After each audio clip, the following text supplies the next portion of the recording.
ईश्वरଙ୍କ सृष्टि बड़ विचित्र। ए विचित्र सृष्टि रे आमे समस्ते स्रष्टांक नियम रे बंधा। ए स्रष्टांकर नियम रही श्रृंखलित करिबा पई ए समाज को। तेणु काम, क्रोध, लोभ, मोह, मद, मात्सर्य ए षडरिपु को आमे सदा बेले परित्याग करिबा दरकार।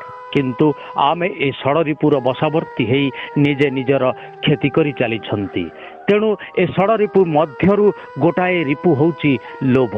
से लोभ को नहीं आमर एक छोटिया कथा। कुकुरटीए पाटिरे खंडे मांस लगा हाड़ धरी थाए। से गाँ आड़ को पड़ी रास्ता चली थाए। बाटरे झरणाटीए पड़ा।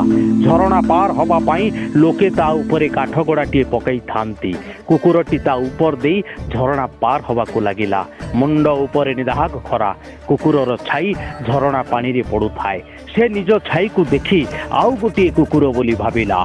छाई कुकुरर पाटिरे खंडे मांस लगा हाड़ थिबा परि दिसुथिला।